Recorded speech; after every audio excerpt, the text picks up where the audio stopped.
of the State Address, November 2025.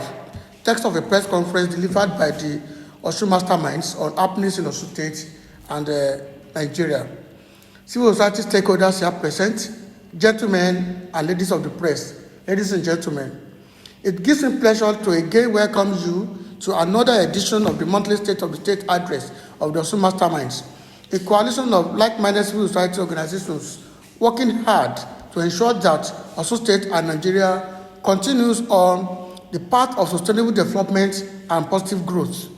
We have stayed commitment to this endeavor for many months and ensured that we did not fail in our monthly review of government activities. We have also ensured that we continually provide timely counsel to policymakers on proper running of the affairs of our state. In recent times, we have broadened our scope of review to include happenings in the country, as we believe that since Osun does not currently exist in a vacuum, we must contribute to discussions of governance nationally to ensure positive influence on our dear state. We have to again condemn the combative disposition of some politicians to advice that comes from concerned groups like ours. While we act in the best interest of the state, we have continued to encounter negative labeling of our intentions, especially by politicians who hide behind their ill-mannered cronies to insult and denigrate persons or group of persons that dare to give good counsel. We do not have to remind anyone that we are critical stakeholders in the Osun project and cannot therefore be silenced. Politicians do not, by virtue of the opportunity they get to govern, become bigger than we, the citizens they are elected to serve, especially when we form ourselves into groups of this nature, through which we hold government officials accountable. This month, we will again address a spectrum of issues that we have taken particular note of in the past month and that we think have implications on the growth potentials of our dear state and country. Osun 2026.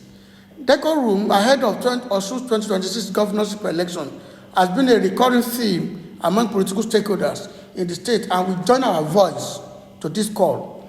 We urge aspirants and their supporters to maintain civility, prioritize party unity, and engage in issue-based campaign to ensure a peaceful and transparent electoral process. Preventing political acrimony with a high number of aspirants declaring their interest in the governorship seat, at least over 11 in the All Progressive Congress alone, leaders are keen to prevent internal conflicts and campaigns of calumny from dividing their camps. The Independent National Electoral Commission, INEC, and various political figures have stressed the need for adherence to electoral laws and guidance to foster political stability and peace within the state before, during, and after the polls. We urge political gladiators to abide by this call and preserve the oneness of our state. A unified and decorous approach is seen as crucial for effective grassroots mobilization and reconciliation of aggrieved party members, which are considered essential tools for electoral process. That should be the key. Governance in Osun State. Below are our observations and concerns as regards governance in the state. It has been noticed that the Osun State government has neglected governance in pursuit of next year's re-election bid. So many things have been abandoned, and it is disheartening that at this time and age, the governor is hardly almost seen, let alone heard.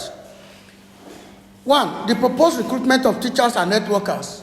Up till now, the promised recruitment of teachers is still stalled, and promise made has become a charade, an opinion to the wind. Haphazard construction of roads, which has necessitated countless meandering around roads being constructed for almost 2 to 3 years. The leadership rot at the top hierarchy of the Osun Amatekun Corps, which has paralyzed the activities of the Amatekun Corps in Osun State at a time its services are badly needed, considering the state of insecurity in the country. General lack of welfare packages to the citizens despite the humongous allocations from the federal. We have watched with disappointment how governance in Osun State has now been abandoned for politicking. government functionaries that should be preoccupied with the discharge of government responsibilities are spending all of their time on politics, leaving the people of the state to suffer. While 2026 is indeed the governorship election year, governance must progress smoothly until the last day of this administration, whether it wins a second term or not. It is unacceptable to sacrifice governance on the altar of political expediency, and we call on all government actors to prioritize the public service for which they are paid salaries and other emoluments. Local government administration.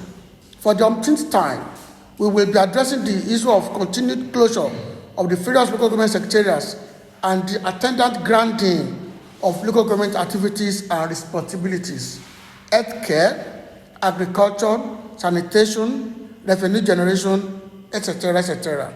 We call on all stakeholders in the state and Nigeria to rise up to this occasion and save our state from becoming an evil reference, as the case was with us some years ago.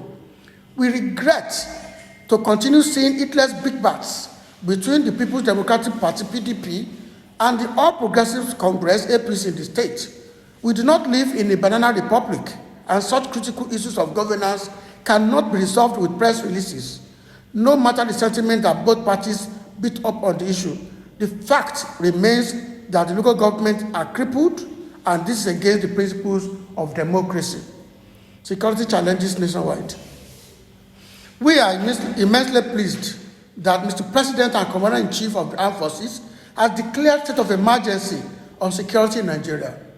Beyond this, we implored him and the Office of the National Security Advisor, ONSA, to effect immediate arrests and prosecution of financiers and sponsors of terrorism and banditry in Nigeria. It was in the news in the past that the United Arab Emirates forwarded the list to the Nigerian government. Time to act is now. Governments at all levels to put an immediate end to negotiating with and paying ransom to terrorists. This emboldens them to do more and provides them with more funds to buy arms and ammunition necessary to gain wider and bigger momentum.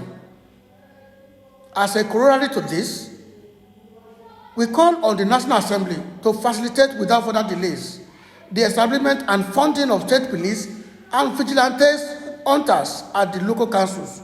Security everywhere is local, just as politics. The precarious situation on security, especially of recent, is suggestive of radical shifts and more proactive steps in tackling the menace. The time is now.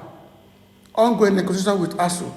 We implore the federal government to do the needful to ensure it affords the proposed strike by the union.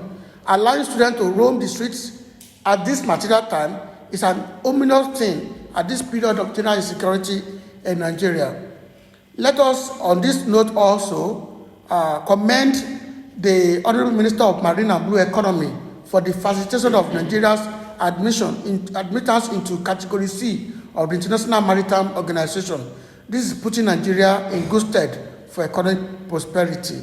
In conclusion, we hope very sincerely that our interventions will be taken as constructive advice to government and to those concerned. We also hope that government will speedily take action on implementing them to make life easier for our people.